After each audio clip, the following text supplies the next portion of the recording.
ঐতিহাসিকভাবে ফ্যাসিস্ট আওয়ামী লীগ ছিল গণতন্ত্রের ভয়ঙ্কর শত্রু।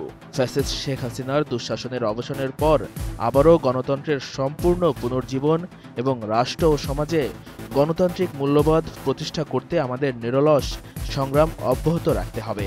স্বৈরাচার পতন ও গণতন্ত্র মুক্তি দিবস উপলক্ষে শুক্রবার ৫ ডিসেম্বর দেওয়া এক বাণীতে একথা বলেন বিএনপির ভারপ্রাপ্ত চেয়ারম্যান তারেক রহমান।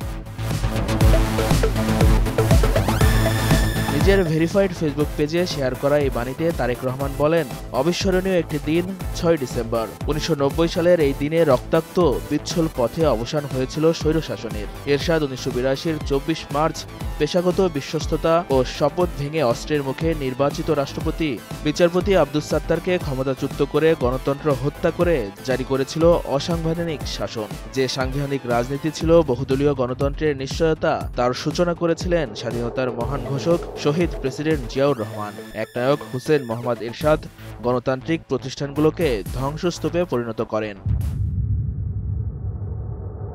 তিনি আরও বলেন, গণতন্ত্র ফিরিয়ে আনতে দীর্ঘ ৯ বছর দেশনেত্রী বেগম খালেদা জিয়া দৃঢ় প্রত্যয় নিয়ে নিরন্তর সংগ্রাম চালিয়ে আপসহীন নেত্রী হিসাবে খ্যাতি লাভ করেন, গড়ে তোলেন এক দুর্বার গণ আন্দোলন। এরই ধারাবাহিকতায় ৯০-এর ৬ ডিসেম্বর এই দিনে ছাত্র জনতার মিলিত শক্তিতে স্বৈরাচারকে পরাজিত করে মুক্ত হয়েছিল গণতন্ত্র। সেই অর্জিত গণতন্ত্রের চেতনায় আবারও ছাত্র জনতা ২০২৪ সালের ৫ আগস্ট এক হিংস্র ফ্যাসিবাদ শক্তিকে পরাস্ত করে। ঐতিহাসিকভাবে ফ্যাসিস্ট আওয়ামী লীগ ছিল গণতন্ত্রের ভয়ঙ্কর শত্রু। ফ্যাসিস্ট শেখ হাসিনার দুঃশাসনের অবসানের পর আবারও গণতন্ত্রের সম্পূর্ণ পুনর্জীবন এবং রাষ্ট্র ও সমাজ গণতান্ত্রিক মূল্যবোধ প্রতিষ্ঠা করতে আমাদের নিরলস সংগ্রাম অব্যাহত রাখতে হবে। তারেক রহমান বলেন, শেখ হাসিনার দুঃশাসনে গণতন্ত্রের মা দেশনেত্রী বেগম খালেদা জিয়ার ওপর জেল জুলুমসহ নানা মাত্রিক নিপীড়ন নামিয়ে আনা হয়েছিল।